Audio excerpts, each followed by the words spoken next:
Muchas gracias a los dos. Bueno, está con nosotros la doctora Helen Araya, nutrióloga. Vamos a hablar sobre la valoración de la composición corporal, porque es importante hacerlo si antes de quiere a lo mejor empezar a alimentarse mejor, quiere bajar de peso. Este podría ser un paso importante. Me atrevo a decir que debería ser el primer paso, ¿verdad? Bienvenida, un placer tenerla por acá con nosotros. Saludos. Muchas gracias. Y efectivamente es el primer paso antes de iniciar un plan de alimentación. Pero también hay que valorar el contexto. Para la composición corporal de 5 componentes tenemos que hacer 43 mediciones, por lo tanto solo son nada más unos 35 minutos a punto de medición, pero también depende de la persona. Si es una persona que es deportista, es un atleta, o es un niño que uno como padre quiere y piensa que puede sobresalir en determinada disciplina, se tiene que hacer. Ya vamos a ver por qué. Okay. Si es una persona que quiere bajar grasa corporal, podemos hacer ciertas mediciones, un ejemplo, los pliegues para ver cuánto tiene de adiposidad y no caer a todas las medidas. Para este estudio necesitamos reglas, el plicómetro, son reglas obviamente especializadas para medir huesos largos, huesos cortos. Tenemos que medir perímetros, o sea, desde la cabeza hasta los tobillos. Es un estudio que se lleva su ratito, pero es muy bonito y es muy interesante porque vamos a tener la composición corporal de esta forma. Tenemos una imagen que grafica esto mismo que estaba diciendo, ¿verdad? Exacto. Podemos ver que dice masa que... no lo alcanzo a leer de aquí. Ok, el anaranjado es masa muscular. Ok. ¿Ya? También depende del deporte de la persona. El azul oscuro es masa adiposa. Grasita, pues. Masa adiposa es grasa en todo su componente. La célula adiposa tiene grasa, pero también tiene agua y tiene proteínas. Okay. Entonces, si hablamos de porcentaje, porque muchas veces nosotros queremos saber cuánto es nuestro porcentaje de grasa, es aproximadamente un 10% menos que nuestra masa adiposa. Okay. También vamos a valorar estructura ósea. Lo que es músculo y lo que es grasa es algo que nosotros podemos transformar, podemos cambiar en dependencia de la disciplina a través de la alimentación y el entrenamiento. Pero lo que es estructura ósea, el esqueleto es algo genético que no lo podemos cambiar. O sea, el tamaño, el grosor de los huesos, la distribución de nuestros huesos también es muy importante en diferentes disciplinas. Y el último que vamos a ver es la piel y el tejido residual. Hablando de la estructura ósea, estamos platicando de que muchas veces nosotros a veces queremos saber cuánto es nuestro peso ideal. Entonces nos metemos a buscar fórmulas y salen unos pesos que a veces decimos, sí, eso es lo que yo peso o eso está bien. Pero hay personas que el peso ideal no solo se puede calcular con esas fórmulas, porque el peso depende mucho del diámetro biliocrestidio, que es el diámetro de nuestras caderas. Okay. Entonces, entre más grandes sean nuestras caderas, más peso corporal vamos a aguantar. Por ende, esas fórmulas no aplican. Yo no sabía eso. Sí, es algo interesante y es algo que yo hago en casi todos los pacientes. Si me dicen, es que una paciente un día esto me dijo, desde que tengo 15 años no puedo bajar de peso, siempre me mantengo en tanto. Le medí la pelvis y tiene una pelvis de 31 centímetros, lo cual es una pelvis grande. Okay. Lo máximo es 27, ya es 31. O sea, obviamente su peso ideal nunca va a ser el de una fórmula, sino que se le calcula mediante otra fórmula. Ok. Ahora, cuando hacemos eso, yo me acuerdo que antes decían el peso ideal por el tamaño debe ser tanto, pero digo yo, no puede ser así, gracias hace algunos años, no puede ser así si no tomas en cuenta a alguien que no hace o hace ejercicio. Totalmente de acuerdo. Sí, hay que ver también el ejercicio y para eso valoramos la distribución de hueso. Deje la imagen que está ahí, por favor, Control Master. Cuando hablamos de esta proporción que usted me dice 30-39%, ¿es lo ideal? No, ese es un caso. Ok, es un caso. Es un caso y depende de la disciplina. Ajá. Si son disciplinas de estética, de velocidad, obviamente necesitan tener menor grasa corporal. Si son entrenamientos de fuerza o de artes marciales o de peleas, tipo judo, obviamente ahí influye la fuerza y la fuerza no solo es por el músculo, también influye la grasa. Claro. Claro. un lanzador de bala, un lanzador de martillo, esos necesitan mayor grasa. Entonces, esto es algo que depende del tipo de la disciplina que aplica el atleta o pues el deportista si es recreacional.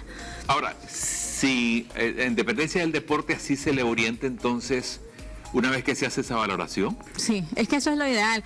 De hecho, esto también se puede hacer, que lo hace Australia, lo hace Cuba, y me encantaría que lo hiciera Nicaragua, que es la detección de talentos. O sea, si nosotros tenemos niños, le hacemos menos medidas.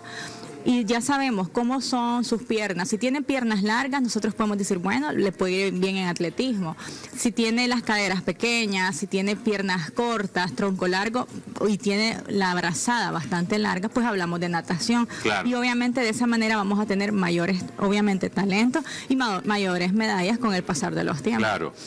¿Qué es el somatocarta? Ok, la somatocarta es lo que mucha gente lo ha visto, que dicen, yo soy endomorfo porque tengo más grasa.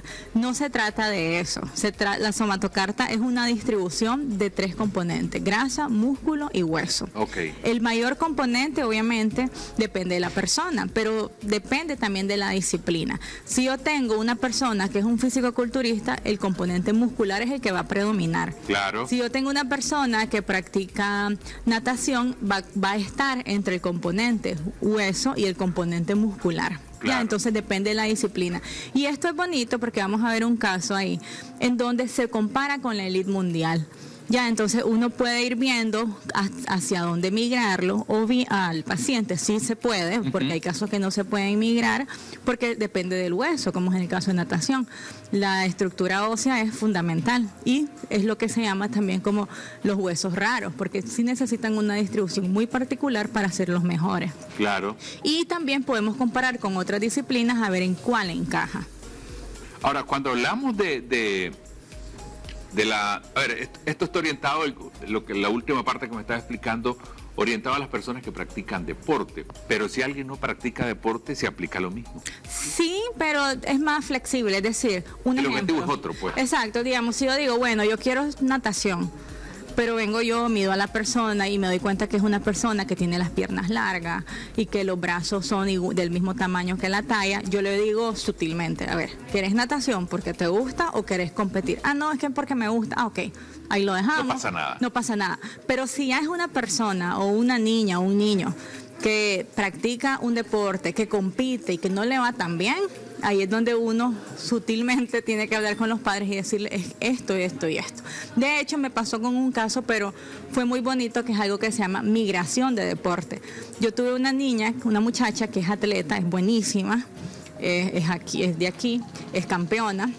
Y ella migró, ella cuando estaba chiquita, ella decía de que practicaba gimnasia. ¿Qué pasa en gimnasia? Necesitamos todo lo contrario, brazos cortos, piernas cortas para que se puedan sostener bien. Claro. Y ella tiene piernas larguísimas. Ya, entonces ella se dio cuenta de que tenía que esforzarse mucho para poder ser buena y no lo logró. Entonces, ¿cuál es la ventaja de esto? Y es eso mismo, que tienen una ventaja de su cuerpo sobre las otras personas. Claro. Entonces ella se cambió, tomando en cuenta sus piernas larguísimas, su tronco normal y listo, campeona. Exacto. Qué bonito eso. Creo que es una muy buena experiencia. Sí, es bonito. Porque a veces nosotros no vemos el resultado que deseamos en la práctica de un deporte y esa puede ser un buen parteaguas. Exacto. Bueno, revisemos Exacto. qué pasa, pues. Sí, no todo depende del esfuerzo. Ya, o sea, es como que yo me vaya a natación y quiero hacerlo mejor, mis piernas son larguísimas, o sea, no me va a ir bien por mucho que me esfuerce. Entonces, es bueno estar consciente que qué es lo que quiero, cuál es mi objetivo, si es que quiero ser elite o quiero quedarme haciendo algo que me guste o que quiero competir, y pues conocer el cuerpo. Es bien interesante cuando uno conoce el cuerpo, sobre todo la distribución de los huesos, y de una forma súper fácil que pues se hace en la consulta a través de este equipo, y es interesante. Ahora, ese procedimiento se le hace a cualquier persona, independientemente del objetivo. No, yo lo valoro. Okay. Si es una persona que hace deporte, depende del tipo de deporte. Si se voy al gimnasio porque me gusta, le hago medidas, pero otras medidas. Ajá. Si es una persona que está en alguna federación, sí, lo hago. Claro que sí. O si están, pues sí, que están en alguna federación o que ya han competido a nivel internacional, por supuesto, se tiene que hacer. Es necesario. O si es una mamá que llega con su niño de que mi hijo mayor fue campeón en natación y quiero que él también, se tiene que hacer. Claro. Por lo general todos los niños atletas lo hago. Y en los niños hacemos otra medida, que hacemos estimación de la talla final. Ah, sí. Sí, lo hacemos y es súper fácil, es algo que se hace en el consultorio. Muchas veces se manda la radiografía de la muñeca para ver los huesos y compararlos con la referencia y ver la edad de los huesos, pero eso no me va a determinar talla final. Ya, entonces se hacen otras medidas, se sienta, se mide sentado, se hace la abrazada, el peso, etcétera, y vamos a determinar cuánto es aproximadamente su estatura final y a qué edad puede madurar. Ok. Y es bonito porque he hecho seguimientos de varios niños y se asimila. Ok. Y generalmente, ¿cuándo dejamos de crecer? Depende. Hay gente que es maduradora temprana y hay gente que son maduradores tardíos. Entonces depende de la persona. No es una regla. No que es una aplica. regla que a los 21 voy a dejar de crecer. No. Pero en promedio dejamos de crecer a los 21. Un poquito antes, tal vez. He visto niños de 17, 19. Ahorita hace poco valoré uno que supuestamente va a llegar a su talla final a los 20. Ya, entonces depende. Cada quien es diferente. Oh, qué interesante. Ahora sí, ya no puedo hacerme esos procedimientos. No, pero las otras medidas, sí. Sí, las otras medidas, sí, ¿verdad? Sí. Estamos pendientes con eso. Control, no me recordaron que yo tenía que ir donde ella. Y acepto quiero hacérmelo ese Ok, procedimiento. está bien. Muchas gracias. ¿Cómo lo ubicamos, porfa? Ok, me pueden llamar al 8672-8580 para hacer citas o alguna pregunta o en mi página web que es www.helenaraya.com. Gracias nuevamente por la información que nos comparte. Nosotros nos separamos un instante y ya regresamos.